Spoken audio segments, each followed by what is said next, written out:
Have you ever wondered if the people you've lost are still somehow with you? If those little signs, the song that comes on at just the right moment, the dream that felt too real to dismiss, actually mean something? Today's guest has spent her life answering that question, and her answer is a resounding yes. Marta the Medium is an evidential psychic medium, spiritual teacher, and intuitive guide who has helped thousands of people connect with loved ones in spirit and discover their own intuitive gifts along the way. Marta reminds us that these conversations aren't just about connecting with those who've crossed over. They're about healing, trust, purpose, and understanding who we truly are. Today, we're talking about the signs from spirit, what happens when we die, the messages our loved ones most want us to hear, and how all of us can strengthen our own connection to intuition. There is so much to discuss. Let's get going. Hi, Marta. Hi, Karen. Hi, Robin. Hi, Marta. Welcome. Hello, Robin.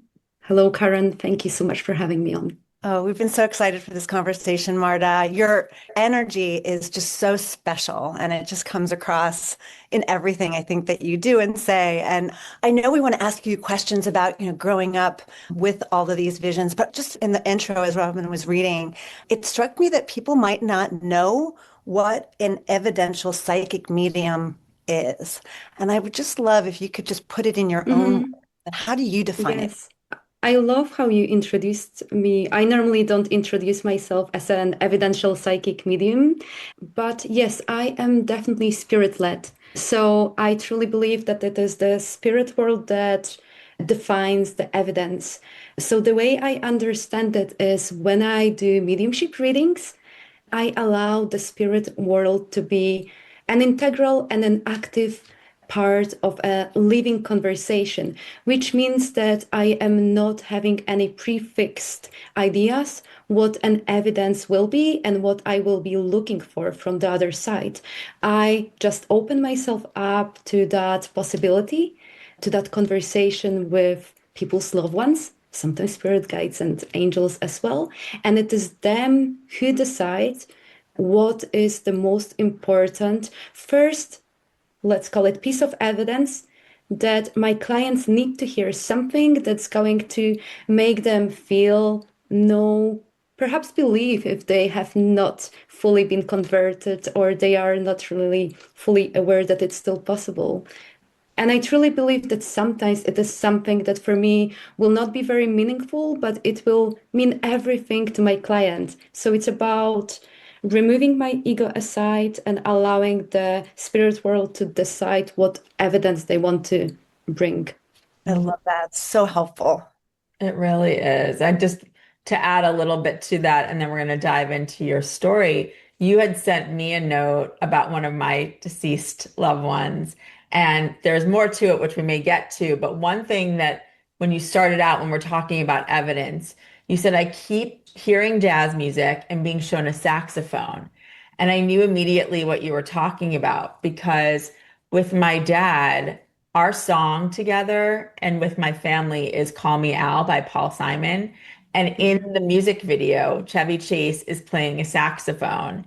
And my sister and I think about that all the time because that was a video that in the year before and leading up to his passing, which was a very unexpected passing, that was like the it music video. And I think people of Mhm. that time, because it was so different then, we weren't inundated in media in the way we are now. Everybody kind of knew that video, right? Like Karen, do you know what I'm talking about? Yes, of course. And I also know how significant that song is for you. Yeah, call me Al, and Al in general is like it's a sign for me and my dad. And so I knew exactly what you were talking about. So, and Mm. no one would know that, right? Like you would not know that, like that piece was so important or would trigger something for me. So I just wanted to bring that up as we kick off. I think that's such a perfect example because I think people don't always understand. Like it could be a certain flower, it could be, like you said, Robin, a song. And that's the power of what Marta and others like her can do for people. It is that aha, like you just said, Robin,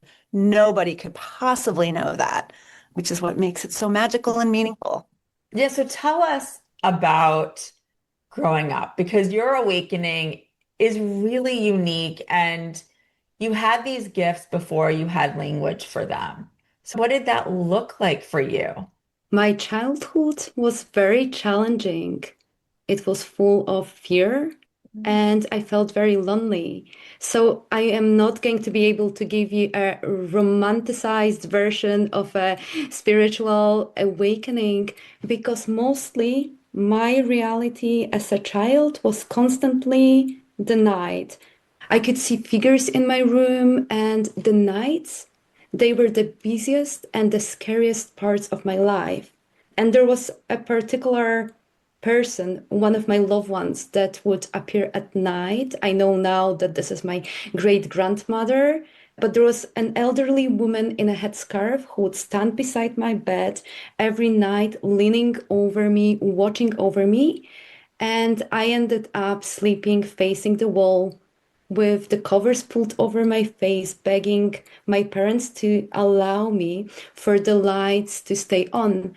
And they didn't agree. It was only after I spoke with the ladies at nursery, which means I must have been 4 or 5, how scared I was. And of course, they didn't believe that experience. Everyone thought that those were just nightmares, but at least they convinced my parents to allow me to have the lights on. And it was only years later that I learned that my great grandmother, she had passed in the attic of the building where we lived, and that no one had ever spoken about her to me. So the woman by my bed, it was her, and she simply wanted to get to know me, look after me. It's only that her energy came very strongly, and I had no containment and no knowledge how to protect my energy.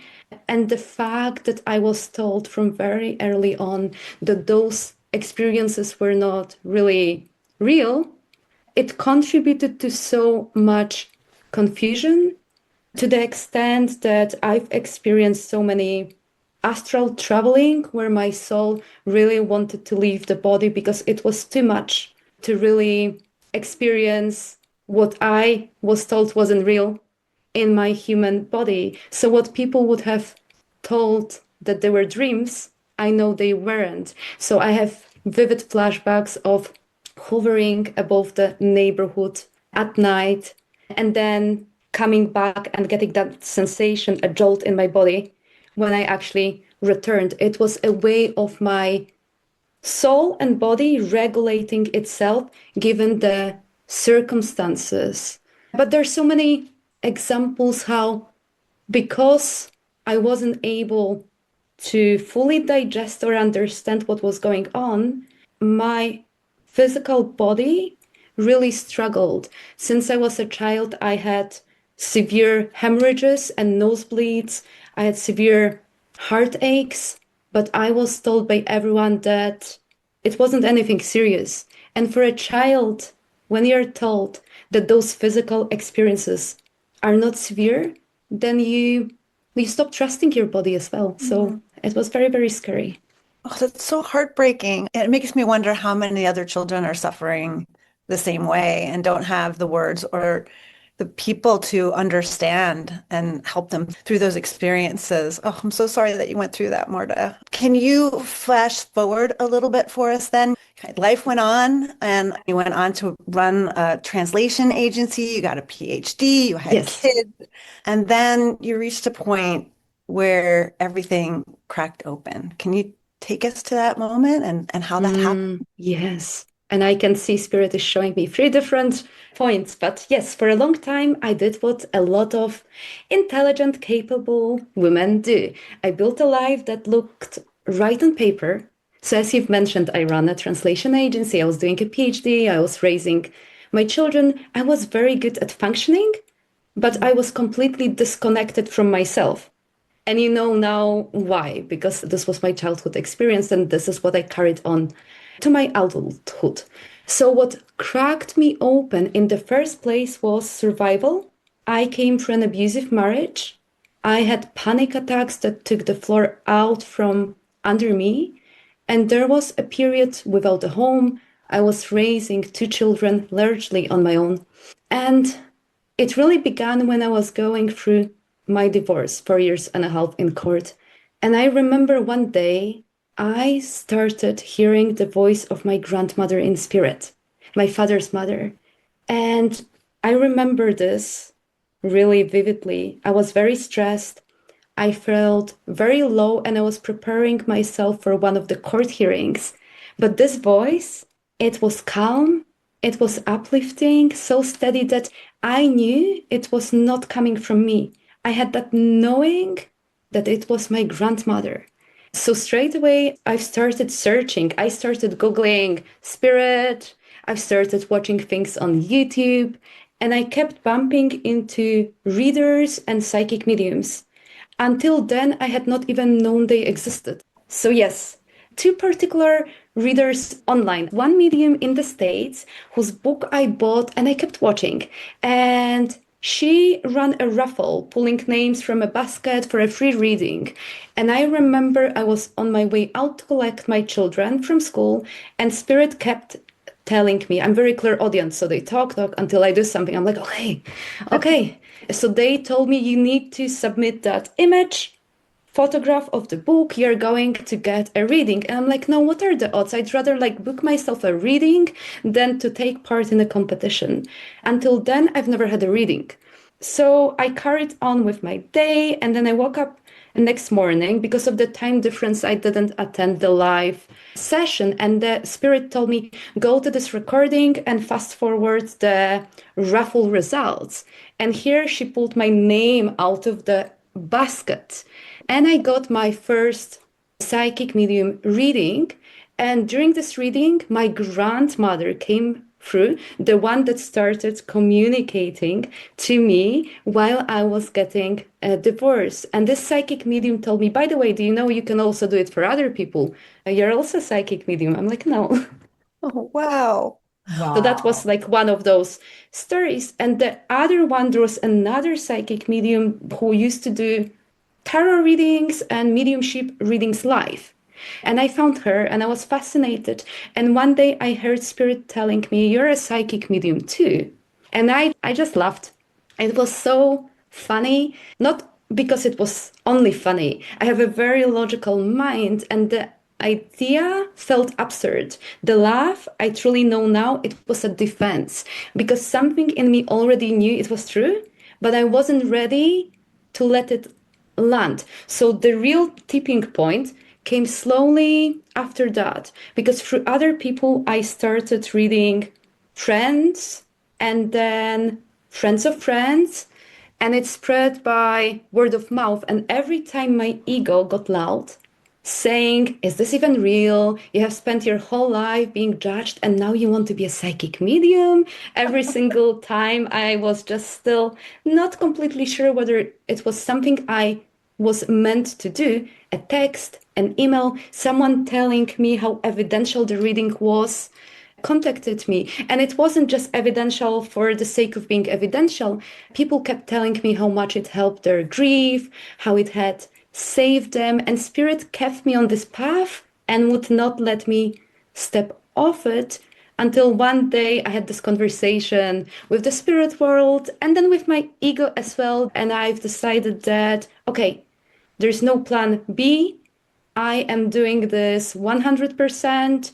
Take me wherever you want. I surrender. I still resist them, of course. We barter and we still have the what I called energetic blackmail from my spirit guides. But they move with humor and they keep expanding my comfort zone, sometimes gently and sometimes not so gently at all.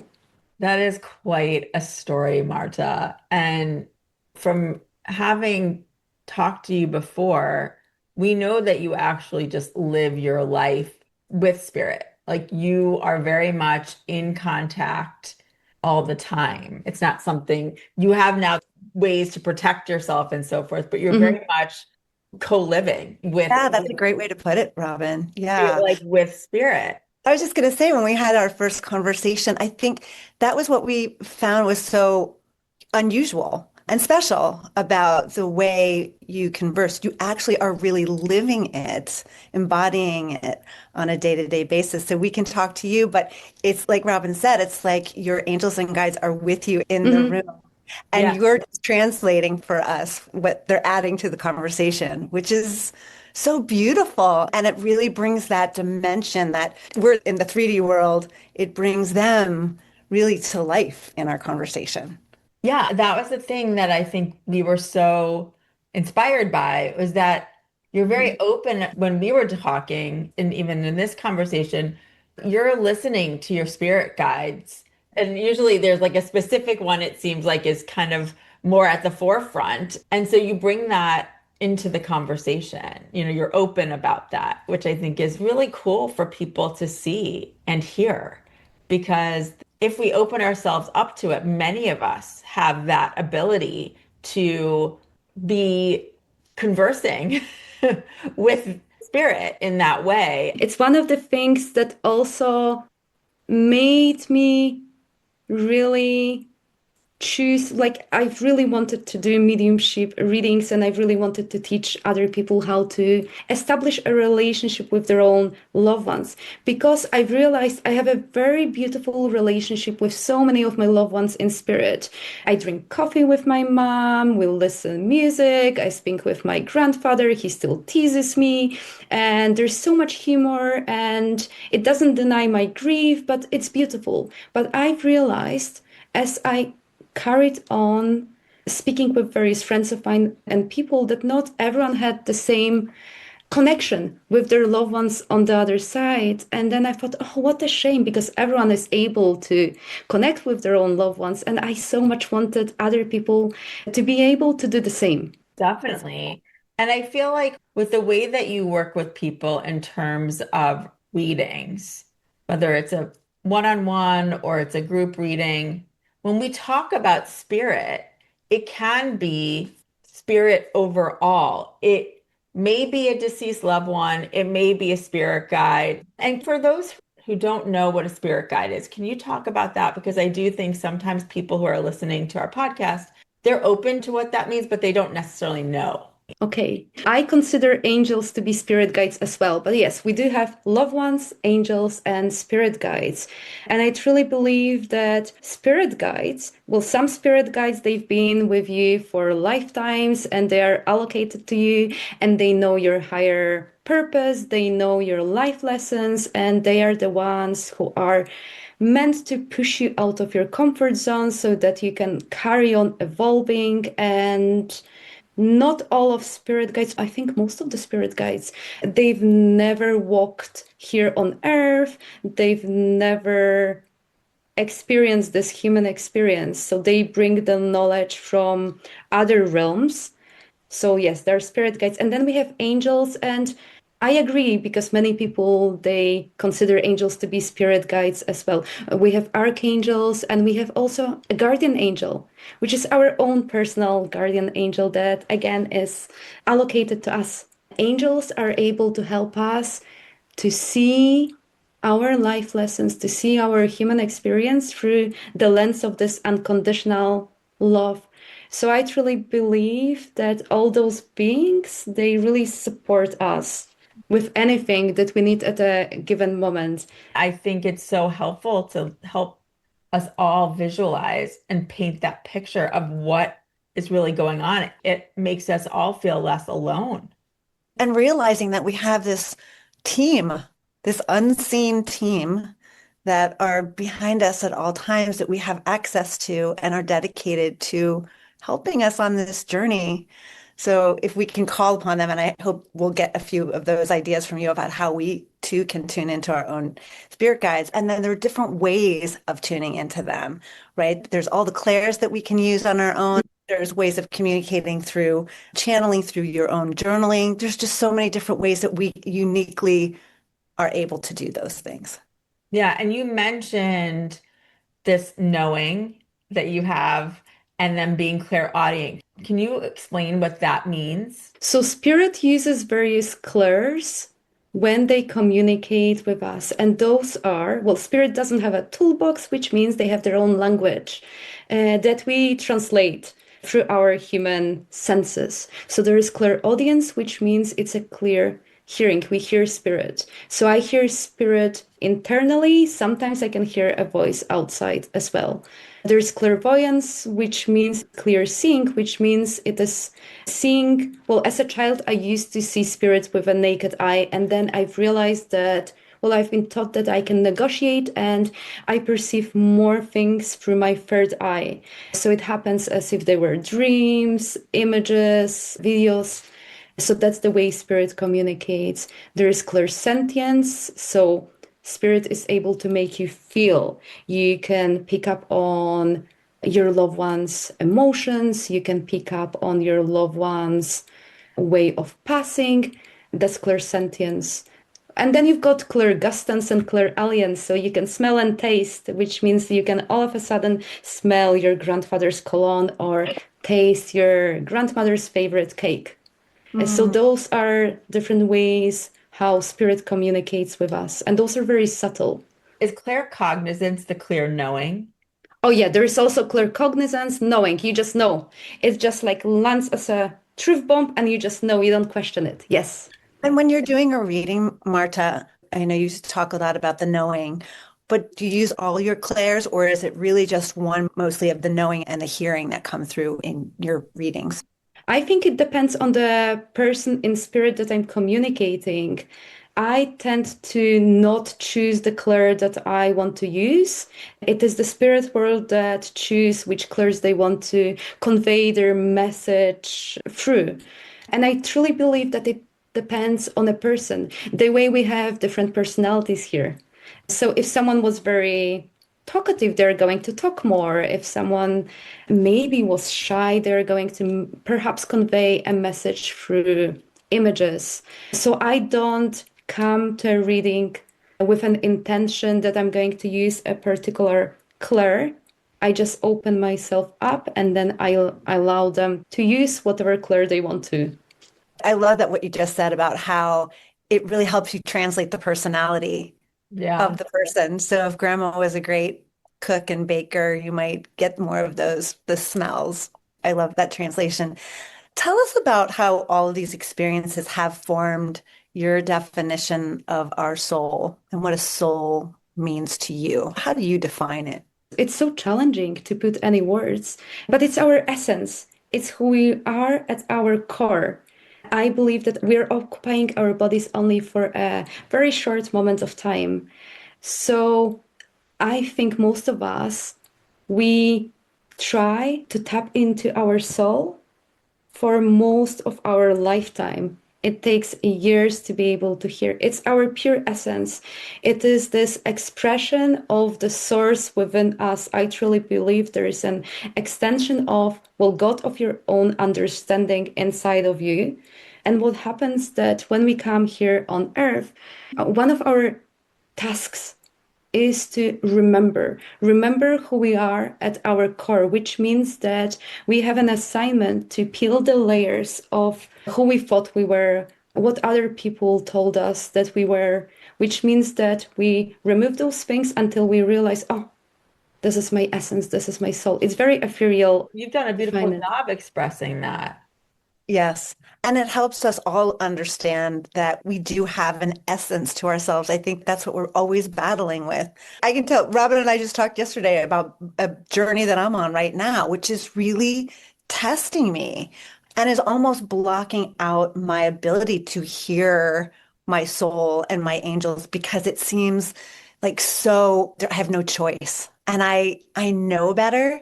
And what I know I need to do is step back and really tune into that part of myself again. But I think so many of us get caught in that chaos and confusion and doubt and really what the world is telling us about ourselves that we lose track. And that's why the gifts that you're able to give to people and being able to remind them that they have this team of people that they can also turn to when they need them is such a beautiful gift to give others.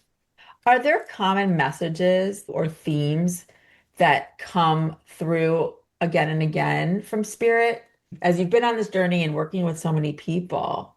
Okay, there'll be loads, but let's stick with three. I'll share maybe some of the messages that our loved ones share with us. So the first is almost always some version of, I am sorry, I see it now. Whatever was unresolved, whatever went unsaid, they want you to know they understand it now in a way they couldn't while they were here. And it is beautiful because if you had a complicated relationship with one of your loved ones here on earth, what happens is that once your loved ones cross over, you are able to rekindle and reestablish that relationship with them, should you choose to, because you have a free will. So that's the first one. The second is please stop carrying the guilt. So many people are quietly convinced they failed the person who passed. They should have visited more, said more, noticed sooner. They could have perhaps prevented an illness. Spirit almost never sees it that way. They want you to be released from it.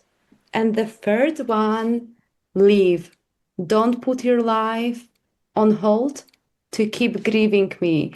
Be happy and know your happiness doesn't betray me. It reaches me. And this one comes through again and again. They really want us to actually live the life they no longer come. Oh, I love that. I think that's so important for people to hear, especially if you are newly going through grief. It doesn't mean that you don't go through all the stages. There are different stages of grief, but to hear that they want us to live, I think is really important for people to hear. There isn't a proper way, but what you're saying is you don't have to not be happy or not laugh. That is not a betrayal of grieving them. They want you to continue on. Yeah, I think another gift of these readings too, Marta, is the fact that so many people are just not sure what happens when we die. They don't know where we go. They don't know what we know, which is that you just go onto a different plane, that you're always there. And I think that affirmation that your loved one is still there, is still with you, and is just in a different plane is so, so important to hear. I know you had a complicated relationship with your mom, and you live what we talked about really was anticipatory grief, which I think a lot of people also feel and don't know how to navigate. Can you talk a little bit about your relationship with your mom and what it was like then and before she passed and what it's like now? Yes. So we frequently talk about grief as something that begins when someone passes. And for so many people, including me, it begins years earlier. So I lost my mother slowly over about 12 years and before she ever physically passed. She went into a coma and against medical expectations, she came back to us, but not fully the woman she had been. And over the 12 years that followed, I watched her keep living in pieces, in slow motion, while still being here. And you grieve the conversations you can no longer have. You grieve the person who used to know you. You're caring for someone and mourning them at the same time. And there is a particular loneliness in that because the world doesn't recognize it as grief yet. They're still here, so you should be happy. So why are you crying? And I want to name it clearly for anyone living it right now. What you're feeling is real grief, and you are allowed to mourn someone who is still breathing. And it doesn't mean you love them less, and it doesn't mean you have given up. It means you're human and you've been grieving in advance and carrying something so heavy and largely alone. And I truly believe that deserves enormous compassion, not guilt. Well, speaking about my mom's transition and how our relationship changed once she's crossed over, well, I should say that as you've mentioned, our relationship wasn't an easy one. There was real pain. But in her final weeks, something opened between us, and we had a communication in telepathy, and we did lots of forgiveness. My mom was very scared of crossing over because of various things that she did to me. And I reassured her that she was going to be fine and that various loved ones would greet her. I channeled various goodbye letters from her. Well, one for her own mom, one for my sister, one for my dad. The things she wanted to say, but she wasn't able to speak anymore. So we basically made our peace before she passed. She was so petrified. And then she passed. And for months, there was nothing. She's gone. Silence. I couldn't feel her. I couldn't hear her. There was nothing. And I understand now why, because she explained it to me. So part of it was simply that the soul needs time to settle after a long illness. And I was also so deeply in my own grief that I couldn't have received her clearly. But part of it, what she told me, was that she had her own work to do. Basically, they made her go through every single pain, everything that she caused to me, so that she could understand what happened. Wow. And it was after that that she finally came back. And the very first thing she brought was an apology and a kind of understanding she had never quite reached while she was alive. And when she did return, she was different. And that makes me so emotional because she came back lighter, more fully herself. And she came back with her humor, with her coffee, with Tina Turner songs, but most importantly, she came back as a mother that she was not able to be here on this plane. And I was very, very annoyed with her at the very beginning because my mom began coming to me in dreams to protect me, steering me away from people who were dishonest or low vibrational or simply not good for me. And it made me so angry. And my reaction was, again, you're interfering with my life. You don't want me to be happy. But she was always right every single time. And this is what I understand now. So Ah, from the other side, she has become that mother who wow. protects me and watches over me. But we have lots of beautiful conversations now and we joke and it's a very light relationship right now. Well, that's so beautiful. And how healing for both of you to have that opportunity still in this lifetime and even her after that she passed away. It's so fun to think of you two having coffee together, like you would be doing in real life. Do you give her like dedicated time where you converse, or is it just when certain things Uh-huh. come up in your life? Well, she's part of my day-to-day life, but I buy a specific blend of coffee that she enjoyed, and sometimes I just sit in the garden and we just talk. But there are other loved ones that want to come and then they fight for an attention and chair. So she sometimes rides in my car, and yeah, she finds her way. And with Tina Turner, this is her new way of communicating with me. So I not always want to listen to her because she's got an opinion and not always I feel like I want to hear it. So she plays Tina Turner until I listen. And recently, over a year, she started playing other people who are significant in my life. My friends, they started hearing Tina Turner, which means that they get in touch with me. Marta, can you start listening to your mom? All right, Yes. now I feel like we're going to start hearing Tina All Turner right, and we're going to be sending great. messages like, Marta, your mom's coming through. Listen, yes.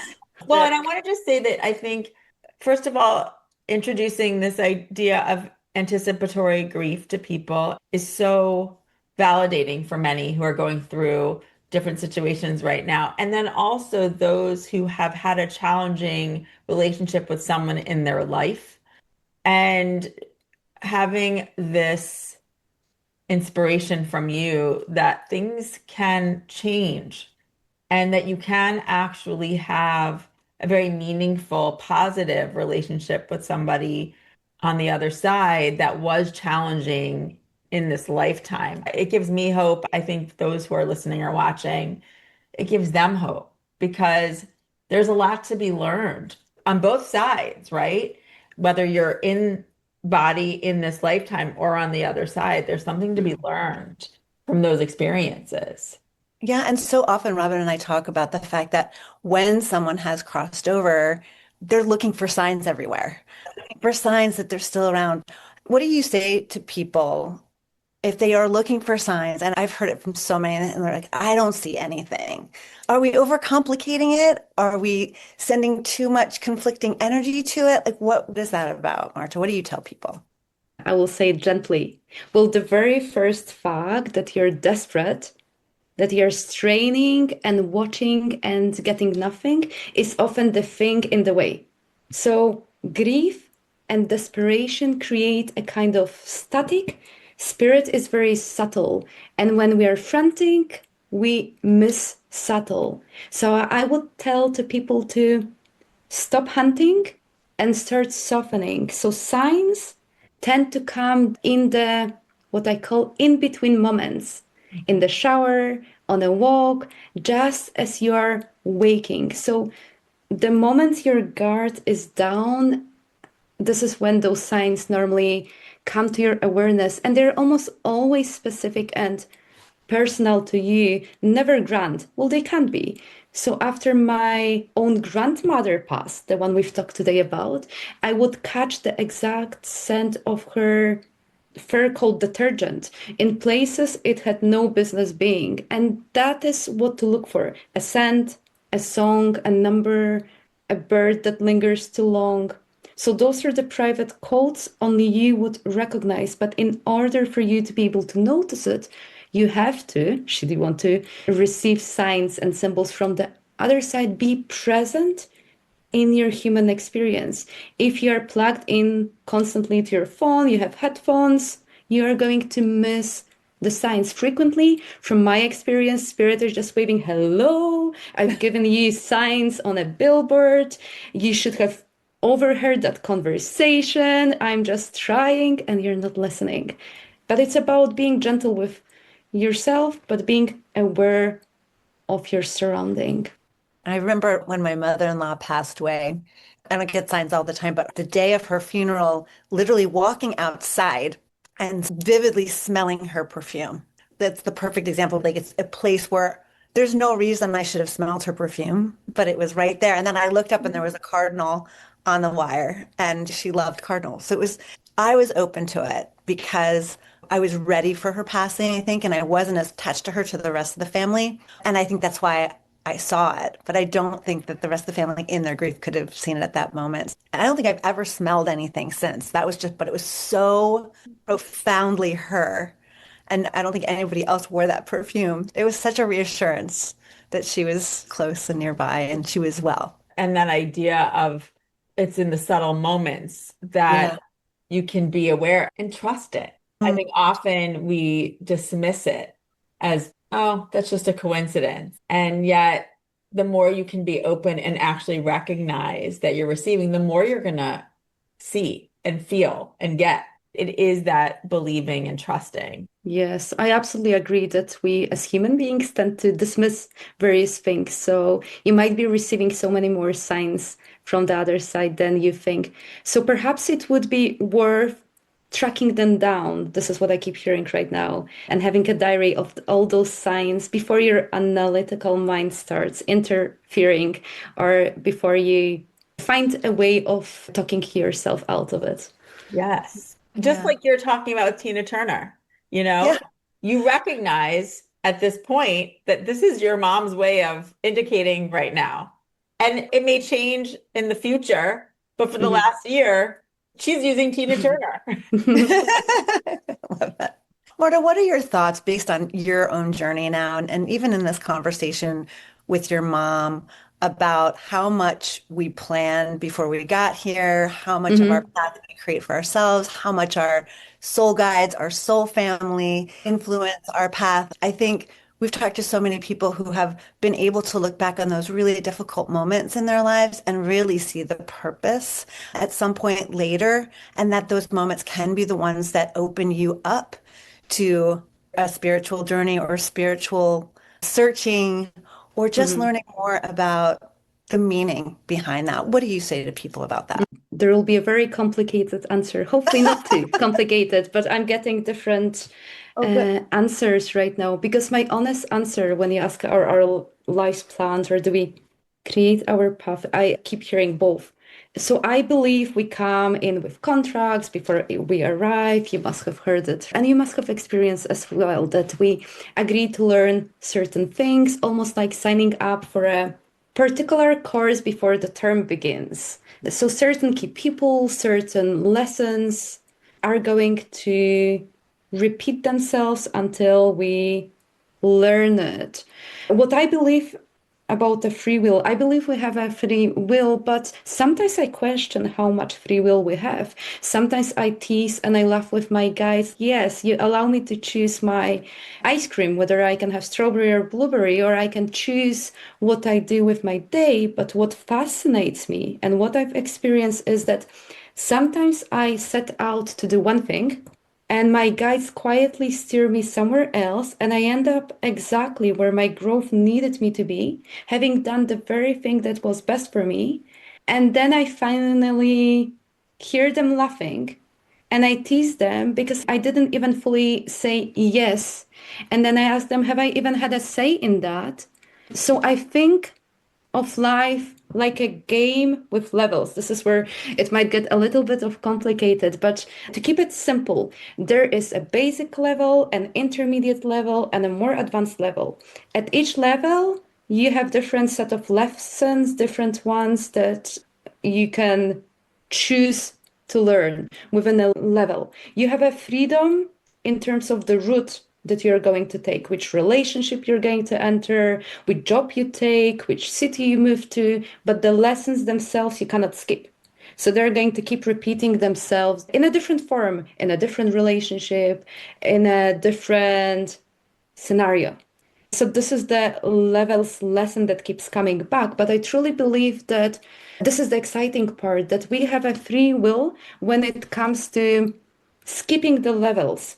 I truly believe that there exist various versions of you at the same time, which means I'm talking about what spirit perceives time is not linear, which means that there's a version of you that's fully thriving. There's one that maybe is not successful yet, and there's another version of yourself, which means with the power of your thoughts and emotions, you are able to, let's call it quantum jump, which means that you're able to skip the level. You always have a choice. You might choose in this lifetime not to learn any lessons, but you might also decide that, okay, I am going to be a good student and I'm choosing to learn everything, which means I want to be at the highest, more advanced level, which means I want to tap into my soul's expression and I want to cross over with a hope that maybe I'll not have to come back here to learn the lessons that perhaps other people have chosen not to learn. So,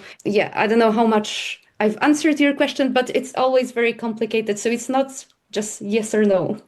I love the way that you answered that. I think that helped people have a better understanding in terms of just having the analogy of the levels in a game. I often think about it that way. So you very much mirrored some of my own thoughts that I feel I've received as well.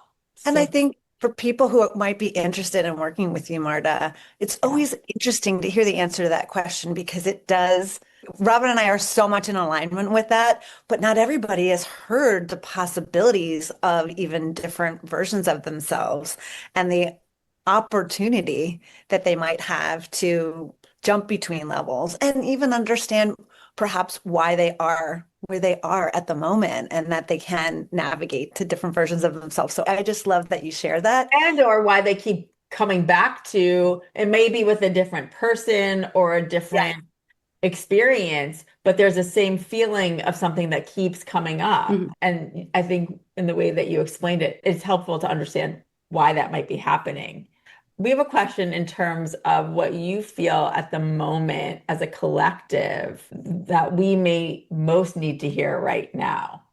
And I think this is interesting because many of those messages that I channel, they are very simple. And some people expect that they'll be very, very profound. And they will be profound in their own simplicity. So what I keep hearing, come back to your own knowing. So we are living in a time of unbelievable noise and everyone has an opinion. Every expert contradicts the last. And the result is that people have outsourced their inner authority almost completely. They've stopped trusting themselves. So the message I keep receiving for the collective is that the answers people are searching for outside themselves are already within them, not in a vague pretty way practically. Your body knows, your intuition knows. You've just been taught to believe you need permission. So if there is one thing I would want people to take from this, it's to stop waiting to be told and start listening inward. Self-trust is the work of our time. And I truly believe that a world full of people who trust themselves is a very different world from the one we have now. Yes. Oh, so beautiful. I hope everyone can really hear that. Rewind, listen to it Yeah, again. So write true. it down. Yes, write it down. And you're a big believer in helping people to better trust themselves.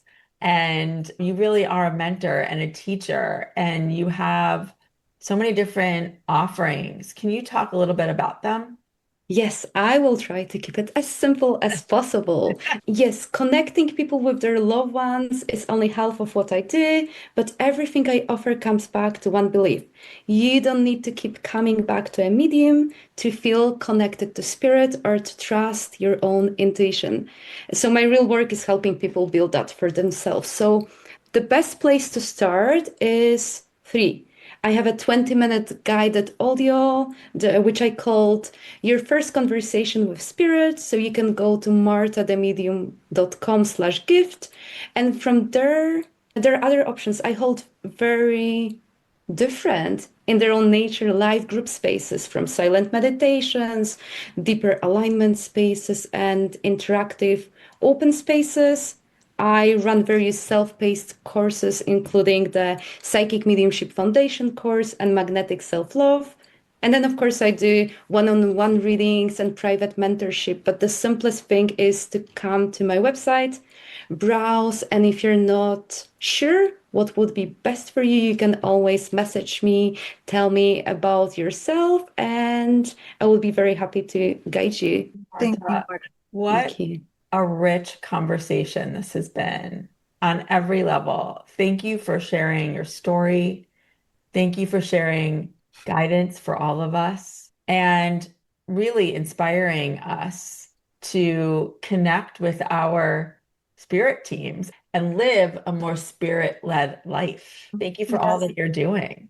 And your frequency, Marta, I hope for everybody who's been listening, I know just in speaking for myself, just being with you and listening to you has been healing, has brought my frequency to a totally different place. And that reminder message, I truly wrote it down. Come back to your own knowing that we do know is such a good reminder for all of us as we're navigating this world, our lifetimes, our soul journey, and to remember that we're not alone, that we do have this team with us always that we can reach out to. So thank you for all those reminders.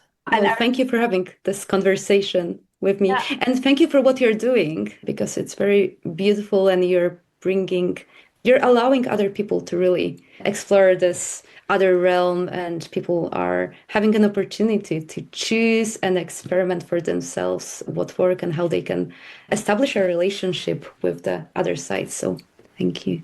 Thank thank you. you. And I have to just end on that frequency. I think that is so true. What Karen said, Marta, about your frequency. Like, I can't wait to go to martathemedium.com/gift and do that 20 minutes because I feel more connected just even talking to you for this hour.